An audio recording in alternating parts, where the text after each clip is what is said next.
बाहर की दुनिया को कायलर परिवार बिल्कुल अमेरिकन ड्रीम जैसा दिखाई देता था। ये परिवार कामयाब, खूबसूरत और पूरी तरह से परफेक्ट नजर आता था। पड़ोसी इनकी तारीफ करते थे, दोस्त उनकी जिंदगी से जलते थे और अनजान लोग भी उनकी जिंदगी जैसी जिंदगी पाने की इच्छा रखते थे। लेकिन इस चमकदार और खूबसूरत चेहरे के पीछे कई राज, चालाकियां और अंदर ही अंदर बढ़ता हुआ गुस्सा छिपा था। उनकी तस्वीरों जैसी परफेक्ट जिंदगी में पड़ चुकी दरारें धीरे धीरे इतनी बड़ी हो गईं कि इन्हें छिपाना बहुत मुश्किल हो गया। जब यह परिवार टूटा तो यह सिर्फ एक परिवार का बिखरना ही नहीं था, बल्कि एक ऐसी भयानक घटना थी जिसकी किसी ने कल्पना भी नहीं की थी। परिवार के मुखिया जेम्स क्रेग को देखकर ये लगता था कि उनके पास सब कुछ है। उनकी 6 अंकों की अच्छी कमाई और उनका करियर भी बिल्कुल स्टेबल था और वो अपने परिवार को सपनों जैसी जिंदगी देने वाले व्यक्ति दिखाई देते थे। जेम्स की पत्नी कैरन एक परफेक्ट हाउसवाइफ और एक बहुत अच्छी माँ थी। कैरन घर संभालती थी और अपने 3 बच्चों एमिली, लॉरेन और शॉन की देखभाल करती थी। हर सब्जेक्ट में A ग्रेड लाने से लेकर स्पोर्ट्स में नाम कमाने तक केलर परिवार के बच्चे अपने पेरेंट्स की बहुत देखभाल करते थे। बाहर से देखने पर उनके अंदर वो हर खूबी नजर आती थी जो एक अच्छे परिवार में होनी चाहिए थी। लेकिन अगर हम थोड़ा पीछे जाकर देखें तो पता चलता है कि ये परफेक्ट परिवार कई कुर्बानियां, समझौतों और चुपचाप सहन की गई परेशानियों पर खड़ा हुआ था। सबसे पहले कैरन ने क्रेग से शादी करने और उनके सपनों में उनका साथ देने के लिए इंजीनियरिंग की डिग्री हासिल करने का अपना सपना छोड़ दिया था और फिर दोनों ने दिसंबर 1985 में शादी कर ली और उसके बाद कोलोराडो चले गए, जहाँ क्रेग को एक बहुत अच्छी नौकरी मिल गई। उस समय कैरन कॉलेज के दूसरे साल में थी और उनकी डिग्री पूरी होने में भी अभी कई साल बाकी थे, लेकिन वो क्रेग के साथ दूर रहकर रिश्ता चलाने के बारे में सोच भी नहीं सकती थी। इसलिए कैरन ने अपनी जिंदगी बदल लेने का फैसला किया। उन्होंने अपनी पढ़ाई छोड़ दी और अपना पूरा ध्यान शादी तथा क्रेग के करियर पर लगा दिया। कैरन क्रेग के साथ एक खुशहाल जिंदगी बनाना चाहती थी। उनकी जिंदगी का पहला बड़ा खुशी का मौका 8 अप्रैल 1991 को आया, जब कैरन ने अपनी सबसे बड़ी बेटी एमिली को जन्म दिया। उनकी जिंदगी बिल्कुल परफेक्ट दिखाई दे रही थी। क्रेग का करियर लगातार आगे बढ़ रहा था और कैरन घर पर रहकर एमिली की देखभाल करने वाली अच्छी माँ बन गई थी। लेकिन कैरन की माँ पैट ने महसूस किया कि बच्चा पैदा होने के तुरंत बाद भी कैरन अपनी जरूरतों से पहले क्रेग की जरूरतों को रख रही है। अब उन्हें ऐसा महसूस हो रहा था कि कैरन अब अपने लिए जिंदगी नहीं जी रही थी। फिर उसके बाद 1992 में क्रेग के करियर के कारण परिवार की जिंदगी में एक और बड़ा बदलाव आया। क्रेग को ग्रीन विला टेक्सास में ज्यादा पैसे वाली नौकरी मिल गई। पूरा परिवार ग्रीन विला चला गया और मई 1993 में कैरन ने अपनी दूसरी बेटी लॉरेन को जन्म दिया। बाहर से देखने पर कैलर परिवार के पास सब कुछ था। क्रेग अपने करियर में कामयाब थे, कैरन अपने परिवार के लिए पूरी तरह समर्पित थी और उनकी दोनों बेटियां समझदार तथा आगे बढ़ने वाली थीं। एमिली उनकी पहली बेटी थी। वो बहुत समझदार थी और हमेशा दूसरों को खुश रखने में तथा सही काम करने की कोशिश करती थी। इस मामले में वो अपनी माँ कैरन जैसी थी। एमिली ड्रम बजाती थी और गाना भी गाती थी और उसकी छोटी बहन लॉरेन बेस बजाती थी और वो भी गाना गाती थी। लेकिन इस खुशहाल दिखाई देने वाली जिंदगी के नीचे तनाव धीरे धीरे बढ़ता जा रहा था। ऐसा ही एक तनाव और बच्चे पैदा करने के मुद्दे को लेकर था। कैरन को ये लगता था कि 2 बच्चों के साथ उनका परिवार पूरा हो चुका है, लेकिन क्रेग एक और बच्चा चाहते थे।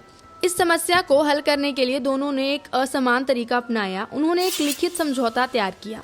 इस समझौते के बाद कैरन एक और बच्चे को जन्म देने के लिए तैयार हो गई, लेकिन उनकी एक शर्त थी कि उसके बाद वो एक ऐसा ऑपरेशन करवा लेंगी जिसके बाद वो कभी दोबारा मां न बन सके। क्रेग ने उनकी शर्त मान ली और मार्च 1999 में उनके बेटे शॉन का जन्म हुआ।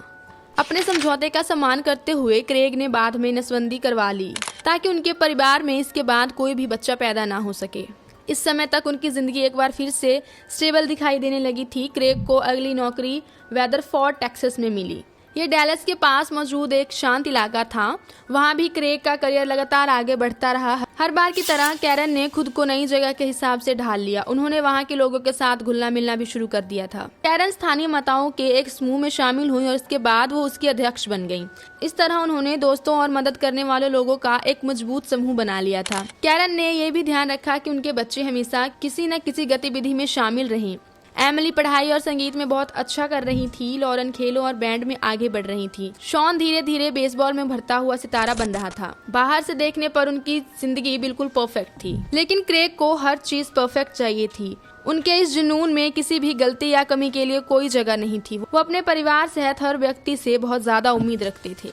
लॉरेन पढ़ाई में उतनी अच्छी नहीं थी। वो एमिली की तरह हर सब्जेक्ट में A ग्रेड नहीं ला पाती थी। इसी वजह से वो क्रेग की आलोचना का निशाना बनने लगी।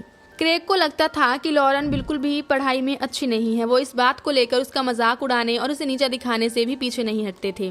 क्रेग की हर चीज को काबू में रखने की आदत सिर्फ उनके परिवार तक ही सीमित नहीं थी। लोग उन्हें बहुत ज्यादा सख्त, बदतमीज और लगभग घमंडी इंसान मानने लगे थे। दुनिया के सामने अपनी अच्छी छवि बनाए रखने का उनका जुनून इतना ज्यादा बढ़ चुका था कि उनके साथ उनका काम करना भी मुश्किल हो गया था। क्रेग लीडरशिप वाली नौकरियों में काम करने वाली महिलाओं का सम्मान नहीं करते थे। वो दूसरों से यहाँ तक ये भी कहते थे कि महिलाओं को ऐसी पदों पर नौकरी नहीं मिलनी चाहिए। धीरे धीरे लोग क्रेग को कंजूस व्यक्ति भी मानना शुरू कर चुके थे। वो घर के काम के लिए अपने औजार खरीदने की जगह दूसरों से पैसे उधार लेते थे। वो अपने साथ काम करने वाले लोगों के साथ स्ट्रिप क्लब भी चले जाते थे। एक साल में लगभग $1,80,000 कमाने के बावजूद क्रेग ने परिवार के पैसों पर बहुत सख्त नियंत्रण रखा हुआ था। कैरन को हर हफ्ते खर्च करने के लिए एक तय रकम दी जाती थी। जब भी कैरन खरीदारी करती थी, उन्हें हर सामान की रसीद संभाल कर रखनी पड़ती थी। क्रेग घर लौटने के बाद हर रसीद को बहुत ध्यान से देखते थे। अगर उन्हें लगता था कि कोई सामान गैर जरूरी था या ज्यादा महंगा था तो वो उस पर गुस्सा करते थे और भड़क जाते थे। लेकिन ये मामला सिर्फ पैसों तक ही सीमित नहीं था। क्रेग का नियंत्रण उनकी जिंदगी के हर हिस्से तक पहुंच चुका था, जिसकी वजह से कैरन को क्रेग की हर बात माननी पड़ती थी, क्योंकि वो जानती थी कि क्रेग को मना करना खतरनाक हो सकता है। उनका गुस्सा कई बार हिंसा में बदल जाता था। कैरन जानती थी कि क्रेग का विरोध करने से अच्छा है उनकी बात को मान लेना। लेकिन शुरू में उनका रिश्ता ऐसा नहीं था। जब क्रेग और कैरन पहली बार एक दूसरे के साथ आए थे, तब क्रेग ने कैरन की जिंदगी को इतनी सख्ती से काबू नहीं किया था। समय बीतने के साथ क्रेग की मांगें लगातार बढ़ती गई और ज्यादा अजीब होती चली गई। उन्होंने अपने रिश्ते में किसी तीसरे व्यक्ति, खासकर किसी दूसरी महिला को शामिल करने की बात कही। कैरन इस बात से बिल्कुल भी सहमत नहीं थी, लेकिन उन्हें क्रेग को मना करना मुश्किल लगता था। कैरन अपनी जिंदगी में थोड़ी आज़ादी और कुछ ऐसा करना चाहती थी जो सिर्फ उनका अपना हो। इसीलिए उन्होंने क्रेग से छिपकर जिम जाना शुरू कर दिया। कैरन को हमेशा से कसरत करना अच्छा लगता था। जिम जाकर उन्हें महसूस होता था कि वो अपनी जिंदगी पर थोड़ा नियंत्रण वापस हासिल कर रही हैं। हमेशा की तरह क्रेग ने इस मामले को भी काबू करने की कोशिश की। उन्होंने कैरन की जिम की फीस भरने से इनकार कर दिया। इसलिए कैरन ने अपनी फीस भरने के लिए छोटे मोटे काम करने शुरू कर दिए। उन्होंने अपनी फीस जमा करने के लिए केक बनाकर बेचने का काम शुरू किया था। जनवरी 2006 तक कैरन ने इतने पैसे जमा कर लिए थे कि वो पावर हाउस जिम ज्वाइन कर सके। वो नियमित रूप से जिम जाने लगी। उसके बाद कैरन ने पर्सनल ट्रेनर के तौर पर आधे समय की नौकरी भी शुरू कर दी थी।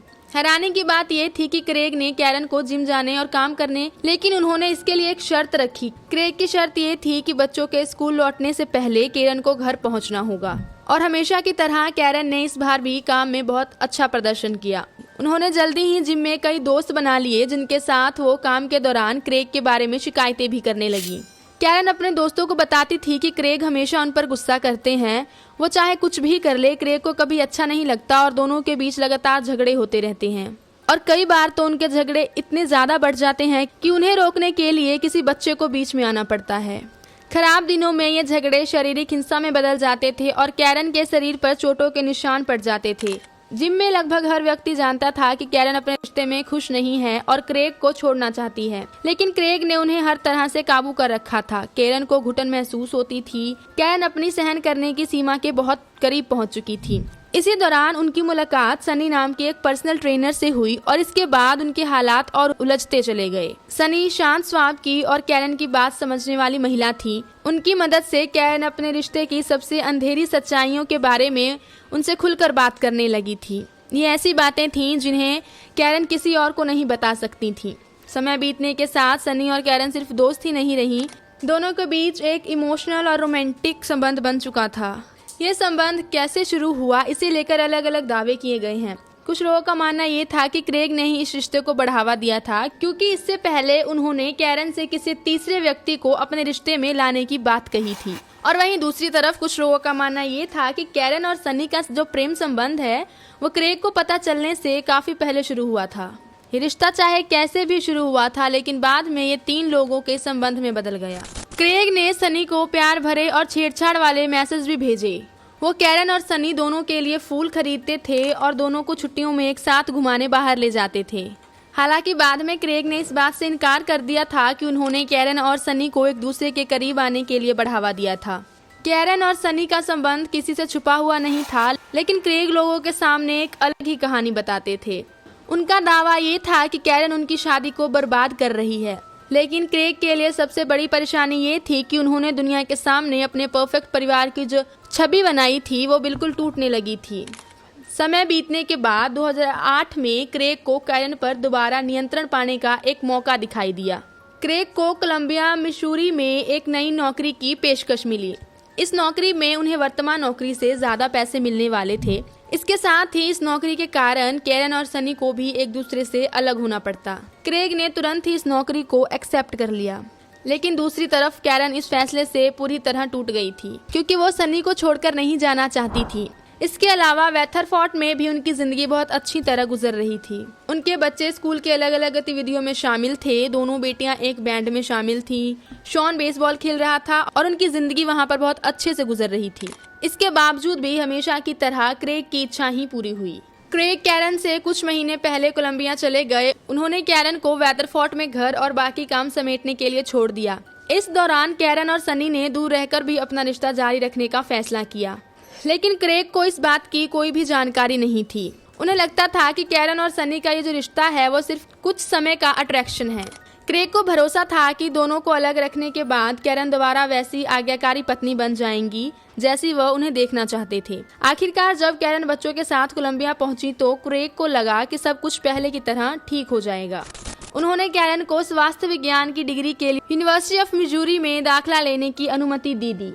क्रेग ने उन्हें फिटनेस इंस्ट्रक्टर के तौर पर काम जारी रखने की भी अनुमति दे दी थी, लेकिन सनी के साथ समय बिताने के बाद कैरन आज़ादी का अनुभव कर चुकी थी। अब सिर्फ स्कूल जाने या नौकरी करने की अनुमति मिल जाना उनके लिए काफी नहीं था। कैरन एक ऐसी जिंदगी नहीं चाहती थी जिसमें क्रेग को लगता हो कि उन्हें कैरन के हर कदम पर नियंत्रण रखने का अधिकार है। जब क्रेग को महसूस हुआ कि कैरन पर उनका नियंत्रण खत्म हो रहा है, उन्हें और ज्यादा काबू करना शुरू कर दिया। क्रेग कैरन की हर गतिविधि पर नजर रखने लगे। वो देखते थे कि कैरन किससे बात करती है, उनके ईमेल्स में क्या लिखा है और वो कहाँ जाती हैं। बहुत जल्द ये कैरन की निजी जिंदगी में पूरी तरह दखल देने जैसा बन गया था। क्रेग का ये जहरीला जुनून दिसंबर 2008 में वेथरफोर्ड में एक पुराने दोस्त की नए साल की पार्टी के दौरान अपनी सीमा पर पहुंच गया। क्रेग और कैरन दोनों को ये उम्मीद नहीं थी कि सनी भी उस पार्टी में आएंगी, लेकिन जैसे ही वो पार्टी में पहुंचे सनी वहां मौजूद थी। वो वही आखिरी इंसान थी जिन्हें क्रेग वहां देखना चाहते थे। हालात तब और खराब हो गए जब कैरन खुलेआम सनी के साथ प्यार भरा व्यवहार करने लगी। पार्टी में दोनों हंस रही थी, एक दूसरे के गले लग रही थी और 2 स्ट्रॉ लगाकर एक ही ग्लास से ड्रिंक पी रही थी। दोनों सबके सामने एक दूसरे के बहुत करीब बैठी हुई थी और ये सब देखकर क्रेग बुरी तरह गुस्सा हो गए। उनके ऊपर जलन और गुस्सा हावी हो गया था, और वो इसलिए क्योंकि अब कैरन और सनी का रिश्ता पूरी तरह लोगों के सामने आ चुका था। क्रेग को ये अपने मुंह पर मारा गया थप्पड़ जैसा लगा। उन्हें लगा कि सबके सामने उनका बहुत बड़ा अपमान हुआ है। पार्टी में ही उनका गुस्सा फूट पड़ा। क्रेग ने कैरन पर चिल्लाना शुरू कर दिया और कैरन भी जवाब में उन पर चिल्लाने लगी। अब यहाँ पर ये सिर्फ पति पत्नी के बीच का निजी झगड़ा नहीं था, वहाँ मौजूद सभी लोग ये तमाशा देख रहे थे। झगड़ा इतना बढ़ गया था कि अपमानित और गुस्से में भरे क्रेग ने पूरी पार्टी के सामने घोषणा कर दी कि कैरन का किसी और के साथ प्रेम संबंध चल रहा है। पार्टी आयोजित करने वाले व्यक्ति को यह सब बिल्कुल भी अच्छा नहीं लगा और उसने उन तीनों को वहाँ से जाने के लिए कह दिया।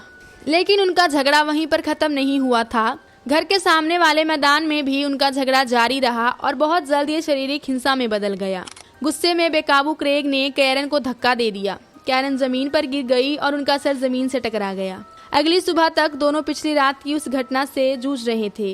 इतना सब होने के बावजूद कैरन को ये लगने लगा कि शायद वह क्रेग को बहुत ज्यादा उकसा रही थी। उन्होंने सनी से ये कहा कि दोनों को कुछ समय के लिए अपने रिश्ते से दूरी बना लेनी चाहिए, लेकिन सनी इस बात से बिल्कुल भी सहमत नहीं थी। सनी ने कैरन से कहा कि असली समस्या उनके अंदर नहीं है बल्कि क्रेग के अंदर है। क्रेग के हिंसक गुस्से को अपनी आंखों से देखने के बाद सनी को कैरन की सुरक्षा की बहुत चिंता होने लगी। आखिरकार जनवरी 2009 के आखिरी दिनों में कैरन ने हिम्मत जुटाकर तलाक की अर्जी दायर कर दी। उन्होंने तुरंत घर नहीं छोड़ा, लेकिन वो एक ही घर में अलग अलग रहने लग गए। कैरन ने सनी के साथ दूर रहकर भी अपना रिश्ता जारी रखा। क्रेग अब भी कैरन को जुनून की हद तक काबू करने की कोशिश कर रहे थे। वो कैरन के ईमेल पढ़ते थे और उनकी सारी निजी चीजों की तलाशी लेते थे। क्रेग को सनी की तरफ से भेजे गए सारे ग्रीटिंग कार्ड्स मिले और इन कार्ड्स की मदद से वो कैरन की गतिविधियों पर नजर रखने लगे थे। जब भी कैरन सनी से मिलने की योजना बनाती थी, क्रेग उनका पीछा करते थे और दोनों के समय को खराब करने की कोशिश करते थे। उनकी जलन की कोई सीमा नहीं थी। काम की जगह पर भी क्रेग का व्यवहार लगातार असामान्य और बेकाबू हो जाता था। वो अपने साथ एक पारिवारिक फोटो एल्बम लेकर घूमते थे। क्रेग ये एल्बम अपने साथ काम करने वाले लोगों को दिखाकर कहते थे, क्या ये एक खुशहाल परिवार नहीं है? कैरन एक खुशहाल परिवार का हिस्सा क्यों नहीं बनना चाहती? उनके इस अजीब व्यवहार के कारण हर व्यक्ति असहज महसूस करता था, लेकिन क्रेग को या तो इनका पता नहीं चलता था या फिर उन्हें इसकी कोई परवाह नहीं थी। वो कैरन की जिंदगी को काबू करने की इच्छा में पूरी तरह डूब चुके थे। मार्च 2009 में तनाव अपनी सीमा पर पहुंच गया।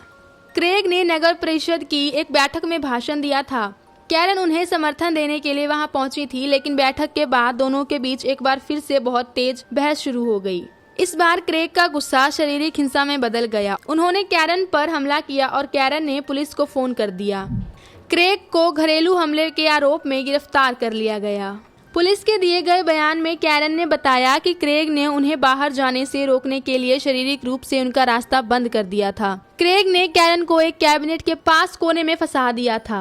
कैरन ने यह भी बताया कि समय बीतने के साथ क्रेग का व्यवहार बहुत ज्यादा हिंसक और नियंत्रण करने वाला बनता जा रहा था। क्रेग ने हमले से साफ इनकार कर दिया। उनका दावा था कि वो तो सिर्फ कैरन के गले लगने की कोशिश कर रहे थे, लेकिन कैरन के शरीर पर मौजूद वो चोटें एक अलग ही कहानी बयान कर रही थीं। क्रेग को गिरफ्तार करके उनके खिलाफ आरोप लगाए गए। इसके बाद कैरन बच्चों को अपने साथ लेकर घर से निकल गईं। उन्होंने कोलंबिया के दूसरे हिस्से में किराए पर एक घर ले लिया।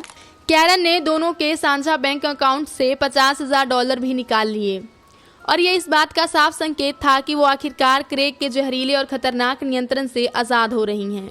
और वहीं दूसरी तरफ क्रेग के लिए गिरफ्तारी किसी बहुत बड़े सदमे से कम नहीं थी। वो शहर के एक अधिकारी थे, इसलिए उनकी हरकतों की खबर अखबार के पहले पन्ने में छपी। जब काम के दौरान किए गए उनके अजीब और परेशान करने वाले व्यवहार की बातें सामने आईं, तो हालात और भी खराब हो गए। आखिरकार शहर की तरफ से एक सार्वजनिक बयान जारी किया गया, जिसमें ये कहा गया कि मुश्किल पारिवारिक समस्याओं के कारण क्रेग ने अपनी पद से इस्तीफा दे दिया है। लेकिन असली सच्चाई इससे कहीं ज्यादा उलझी हुई थी। क्रेग ने अपनी मर्जी से इस्तीफा नहीं दिया था, बल्कि उन्हें नौकरी से निकाला गया था। इस बात से उनके पहले से कमजोर हो चुके अहंकार को बहुत बड़ा झटका लगा। क्रेग ये स्वीकार नहीं कर पा रहे थे कि कभी परफेक्ट दिखाई देने वाली उनकी छवि अब पूरी तरह से बर्बाद हो चुकी है। अब ना उनके पास नौकरी थी, ना परिवार था, और ना ही किसी चीज पर नियंत्रण। उसके बाद क्रेग ने अपना सामान पैक किया और घर छोड़कर कनास में अपने माता पिता के पास चले गए। उन्हें उम्मीद थी कि खेत में मेहनत करने से उनका दिमाग शांत हो जाएगा, लेकिन कैरन से दूर चले जाने के बाद भी उनके हालात बेहतर नहीं हुए। इसके उल्ट कैरन को लेकर उनका जुनून और ज्यादा बढ़ता चला गया। क्रेग ये नहीं समझ पा रहे थे कि उनकी पूर्व पत्नी कैरन ने उन्हें छोड़ दिया है। क्रेग की नजर में वो अब भी एक परफेक्ट पति थे। उनका मानना ये था कि उन्होंने कैरन और परिवार को हर चीज दी थी, लेकिन इनके बावजूद भी कैरन उन्हें छोड़कर चली गई। क्रेग ये स्वीकार करने के लिए बिल्कुल भी तैयार नहीं थे कि उनके काबू करने वाले इस व्यवहार ने कैरन को अपनी सहन करने की आखिरी सीमा तक पहुँचा दिया था। इस समय भी क्रेग लगातार कैरन का पीछा कर रहे थे। वो उन्हें टेक्स्ट मैसेजेस, ईमेल और यहाँ तक कि उनके कार्ड्स भी पढ़ते थे। वो कैरन को भूल नहीं पा रहे थे और हर चीज के लिए सनी को जिम्मेदार ठहराते थे। एक बार सनी ने क्रेग को मैसेज भेजकर कहा कि कैरन उनसे उस तरह प्यार नहीं करती जैसा वो सोचते हैं। ये मैसेज पढ़ते ही क्रेग गुस्से से भर गए। उन्होंने कैरन और सनी को बहुत बुरे नामों से बुलाना शुरू कर दिया था। वो दोनों के लिए समलैंगिक लोगों को अपमानित करने वाली गालियां भी इस्तेमाल करने लग गए थे। ये वही क्रेग थे जिन्हें कभी कैरन और सनी के संबंध से कोई भी परेशानी नहीं थी, जब तक वो खुद इसे देख सके और किसी बिगड़े हुए तरीके से उनका हिस्सा बन सके। लेकिन क्रेग को सबसे ज्यादा गुस्सा तब आया जब उनकी बेटियों ने भी उनसे दूरी बनानी शुरू कर दी। दोनों बेटियां क्रेग के नियंत्रण करने वाले व्यवहार से तंग आ चुकी थी और अपनी जिंदगी के फैसले खुद लेना चाहती थी। सबसे पहले उनकी बड़ी बेटी एमिली ने उनके नियंत्रण से बाहर निकलना शुरू किया। एमिली ने अपनी पढ़ाई के लिए एक ऐसा कॉलेज चुना जिसे क्रेग पसंद नहीं करते थे। इस फैसले से एमिली ने साफ इनकार कर दिया था कि वो अब अपने पिता के बनाए नियमों के अनुसार अपनी जिंदगी नहीं जिएगी। क्रेग को ये बात अपने मुंह पर मारे गए थप्पड़ जैसी लगी और उन्होंने इसके लिए भी कैरन को ही जिम्मेदार ठहराया। क्रेग का कहना ये था कि कैरन ने दोनों बेटियों का दिमाग खराब करके उन्हें उनके खिलाफ कर दिया है। हालात तब और खराब हो गए जब उनकी एक बेटी ने फेसबुक पर खुद को अभयलिंगी होने की बात स्वीकार की। बेटी का समर्थन करने की जगह क्रेग ने इसे गुस्सा करने की एक और वजह बना ली थी। उन्हें पूरा भरोसा था कि इस मामले में भी बेटियों की मां कैरन ने ही उन्हें प्रभावित किया है। इसी दौरान क्रेग ने कैरन के खिलाफ बहुत बड़ा मामला तैयार करना शुरू कर दिया। उन्होंने अपने तलाक के वकील के लिए करीब 3500 से ज्यादा पन्नों के सबूत जमा किए। इनमें कैरन और सनी के निजी मैसेजेस के स्क्रीनशॉट शामिल थे। क्रेग ने उस हर मौके के नोट्स तैयार किए जब कैरन और सनी एक दूसरे से मिलते थे। उन्होंने यहाँ तक ये भी दावा किया कि कैरन और सनी ने बच्चों को धीरे धीरे उनका व्यवहार लगातार ज्यादा अजीब और डरावना होता जा रहा था। क्रेग ने अपने दोस्तों से सनी को मारने की इच्छा के बारे में बताया, लेकिन किसी ने उनकी बात को गंभीरता से नहीं लिया। ऐसे मामलों में अक्सर यही देखने को मिलता है कि लोग खतरे के संकेतों को तब तक अनदेखा करते हैं जब तक बहुत देर नहीं हो जाती। उनका व्यवहार किसी एक दिशा में नहीं था, लेकिन अपने बेटे शॉन के मामले में उनका व्यवहार कुछ अलग दिखाई देता था। क्रेग के अनुसार शॉन एक ऐसा व्यक्ति था जिसने उनसे पूरी तरह मुंह नहीं मोड़ा था। क्रेग अपने बेटे के साथ समय बिताने की कोशिश करते थे। वो शॉन को अपने साथ शिकार और मछलियां पकड़ने के लिए ले जाते थे और उसकी जिंदगी का हिस्सा बने रहने की कोशिश करते थे। सभी जानकारियों के अनुसार क्रेग कैरन के लिए बहुत खराब पति थे। वो अपनी बेटियों के लिए भी भावनात्मक रूप से दूर रहने वाले और हर बात पर नियंत्रण करने वाले पिता थे, लेकिन दूसरी तरफ शॉन के लिए वो एक ठीक पिता बनने की कोशिश कर रहे थे। ऐसा लगता था कि शॉन ही क्रेग के लिए आखिरी उम्मीद हो। वो उनकी जिंदगी का एकमात्र ऐसा रिश्ता था जो अभी तक पूरी तरह खत्म नहीं हुआ था। अब कहानी थैंक्सगिविंग 2009 पर पहुंचती है। उस समय शॉन क्रेग के साथ था। दूसरी तरफ कैरन अब भी अपने परिवार को एक साथ रखने की कोशिश कर रही थी और कैरन ये चाहती थी कि छुट्टियों के दौरान उनके सभी बच्चे और उनकी प्रेमिका सनी उनकी दादी डॉरथी से मिलने जाएं। इसलिए थैंक्सगिविंग के अगले दिन कैरन शॉन को क्रेग के घर से लेने गई ताकि उसे अपने साथ डॉरथी के घर ले जा सके। डॉरथी की उम्र लगभग 99 साल थी। डॉरथी बर्लिंगहेम कनास के एक शांत फार्म हाउस में रहती थी। बर्लिंगहेम एक छोटा सा शहर था जिसकी आबादी लगभग 1000 लोगों से भी कम थी। लेकिन शनिवार के दिन 29 नवंबर 2009 को एक डिप्टी अपनी कागजी काम खत्म कर रहा था। तभी बर्लिंगहेम में एक संदिग्ध गाड़ी के बारे में फोन आया। शाम के लगभग 6 बजे से थोड़ा ज्यादा समय हो चुका था। एक पड़ोसी ने बताया कि एक छोटा ट्रक इलाके में बहुत तेज रफ्तार में घूम रहा था। पड़ोसियों ने देखा कि ड्राइवर ने ट्रक को रोका, उसमें से बाहर निकला और सड़क पर पैदल चलने लगा और कुछ टाइम के बाद वो व्यक्ति वहीं पर वापस आया। उसके हाथ में एक बड़ी चीज थी, लेकिन पड़ोसी पहचान नहीं पाए कि वो चीज क्या थी। पड़ोसियों को लगा कि शायद वहाँ कोई चोरी हुई है, इसलिए उन्होंने एक टॉर्च उठाया और उस व्यक्ति का सामना करने के लिए बाहर निकल गए। लेकिन उनके पास पहुंचने से पहले ही उस व्यक्ति ने उस बड़ी चीज को ट्रक की पिछली सीट पर रखा, अंदर बैठा और तेज रफ्तार में वहां से निकल गया। पड़ोसियों ने तुरंत शेरिफ के ऑफिस में फोन किया। डिप्टी मामले की जांच करने के लिए निकल पड़े, लेकिन कुछ ही मिनट बाद उन्हें एक और फोन आया। इस दूसरे फोन के कारण एक बहुत ही डरावनी सच्चाई सामने आने वाली थी। डिप्टीज को तुरंत समझ आ गया कि ये मामला बहुत गंभीर है, लेकिन डॉरथरी के घर पहुंचने के बाद उन्हें जो दिखाई देने वाला था उसके लिए कोई भी तैयार नहीं था। जैसे ही वो डॉरथरी के घर में दाखिल हुए, सबसे पहले उन्हें डॉरथरी ही दिखाई दी। डॉरथरी रसोई के फर्श पर पड़ी थी और उनके पूरे शरीर से खून निकल रहा था।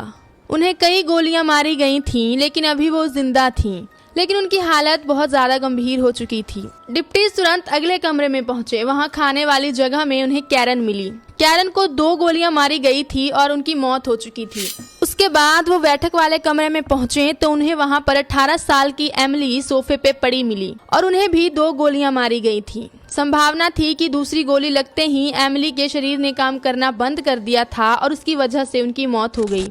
इसके बाद डिप्टी को ऊपर की मंजिल में किसी की बहुत धीमी आवाज सुनाई दी। ऐसा लग रहा था कि कोई मदद के लिए पुकार रहा हो, और जब वो वहां पर जाकर देखते हैं तो उन्हें वहां पर 16 साल की लॉरेन मिलती है। लॉरेन अभी भी जिंदा थी, लेकिन उनकी चोटें बहुत गंभीर थी। डॉरथरी की तरह ही लॉरेन को भी कई गोलियां मारी गई थीं, लेकिन वो अभी भी जिंदा थी। जब लॉरेन को इलाज के लिए ले जाया जा रहा था तब उन्होंने बहुत धीमी आवाज में क्रेग का नाम लिया। जब उनसे पूछा गया कि क्रेग कौन है तो उन्होंने कमजोर आवाज में जवाब दिया, मेरे पिता।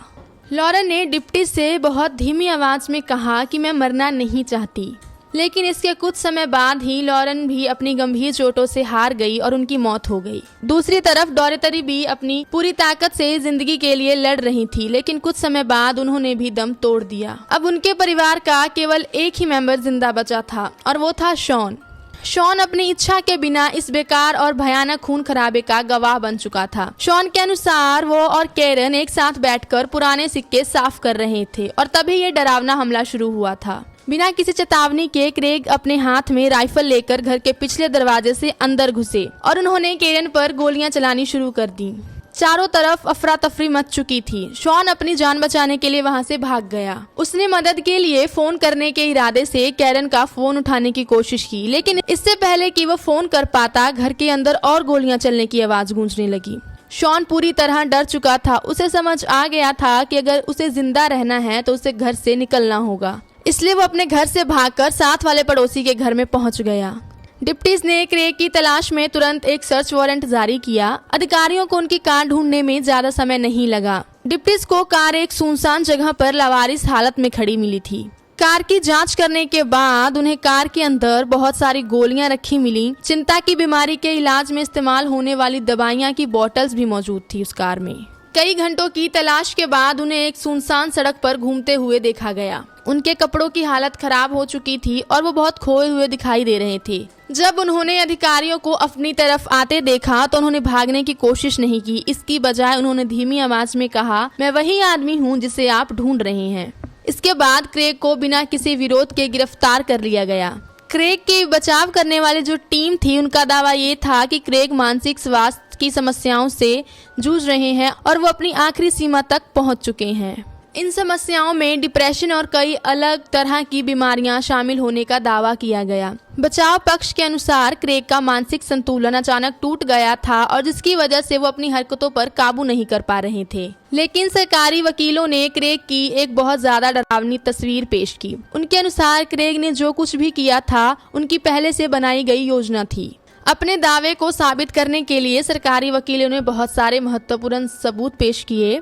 क्रेग की जांच कराने के बाद एक साइकियाट्रिस्ट से पता चला कि क्रेग डिप्रेशन से जूझ रहे हैं, लेकिन डिप्रेशन होने के बावजूद उनके अंदर इन हत्याओं की योजना बनाने की साफ मानसिक क्षमता मौजूद थी। क्रेग ने अपने पूरे परिवार को खत्म कर दिया, सिर्फ शॉन की जान बख्श दी। और ये एक इम्पॉर्टेंट बात थी क्योंकि इससे ये पता चलता था कि क्रेग की हरकतें सोच समझकर की गई थी। वो अचानक से गुस्से में उठाया हुआ कदम नहीं था। हत्याओं के पूरे 2 साल बाद मामले का आखिरी ट्रायल शुरू हुआ।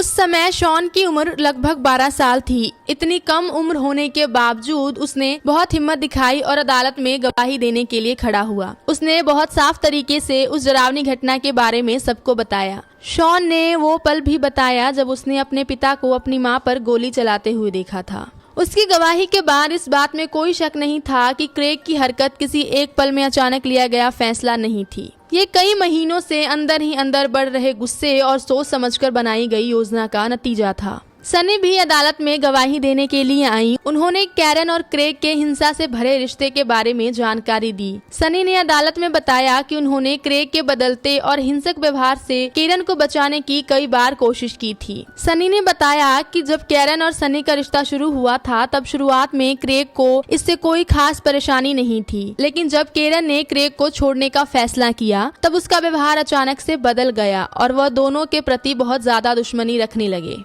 क्रेग को 4 लोगों की हत्या करने का दोषी पाया गया। मानसिक रूप से अस्वस्थ होने के आधार पर बचने की उनकी दलील को भी स्वीकार नहीं किया गया। अब क्रेग को मिलने वाली सबसे सख्त सजाओं में से किसी एक का सामना करना था, मौत की सजा या बिना रिहाई की संभावना वाली उम्र कैद। क्रेग ने अपना फैसला सुनते समय कोई भी भावना नहीं दिखाई। 4 पारिवारिक सदस्यों की गोली मारकर हत्या करने के बदले उन्हें मौत की सजा सुनाई जा रही थी। अदालत ने कहा, इस समय अदालत आरोपी को सबसे गंभीर श्रेणी की हत्या के आरोप में मौत की सजा सुनाती है। क्रेग ने अपनी तरफ से कुछ भी कहने से इनकार कर दिया। अदालत में कहा गया, मैं ग्रैंडमा वाइट, कैरन, एमिली और लॉरेंस से बहुत प्यार करता था। मैं अपनी जिंदगी के आखिरी दिन तक उन्हें याद करूंगा। अदालत में मौजूद कई लोगों को ये लगा कि इंसाफ हो चुका है, लेकिन शॉन के लिए ये फैसला राहत देने वाला नहीं था। 12 साल का शॉन पहले ही एक ऐसा नुकसान झेल चुका था जिसकी कल्पना करनी भी मुश्किल थी। वो अदालत में एकदम से खड़ा हुआ और उसने कहा, मैं नहीं चाहता कि मेरे पिता को मौत की सजा मिले,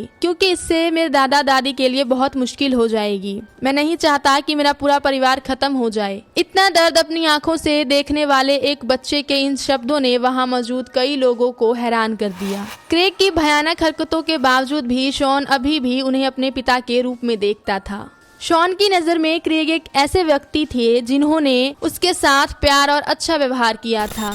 दूसरी तरफ क्रेग ने जिन लोगों की जान ली उनके लिए उन्होंने कोई पछतावा नहीं दिखाया। सजा मिलने के बाद क्रेग ने अलग अलग लोगों को चिट्ठियां लिखना शुरू किया। इन लोगों में मामले का मुख्य सरकारी वकील भी शामिल था, लेकिन ये चिट्ठियां माफी मांगने के लिए नहीं लिखी गई थी। इसके उल्ट क्रेग ने ये दावा किया कि उन्होंने जो भी किया उसके बाद उन्हें राहत महसूस हुई। उन्होंने कहा कि शॉन को उस मामले से आजाद कर दिया गया है जिसे वो एक जहरीला माहौल कहते थे। क्रेग की कानूनी टीम ने तुरंत कैनास सुप्रीम कोर्ट में फैसले के खिलाफ अपील दायर कर दी। उन्होंने दावा किया कि जूरी पहले से क्रेग के खिलाफ थी। वहां पर यह भी कहा गया कि ट्रायल के दौरान क्रेग की मानसिक स्वास्थ्य की समस्याओं पर सही तरीके से विचार नहीं किया गया था, लेकिन अदालत ने इन सारी दलीलों को स्वीकार नहीं किया। एक जज ने कहा कि कैनास का कानून किसी व्यक्ति को सिर्फ इसलिए अपराध से मुक्त नहीं कर देता क्योंकि वो मानसिक रूप से बीमार है। एक दूसरे जज ने कहा कि सजा तय करते समय क्रेग के मानसिक स्वास्थ्य पर विचार किया गया था, लेकिन मानसिक बीमारी उनके किए गए अपराधों को सही साबित नहीं करती थी। आखिरकार क्रेग की अपील को खारिज कर दिया गया। इसके बाद आगे कानूनी कार्रवाई करने के लिए उनके पास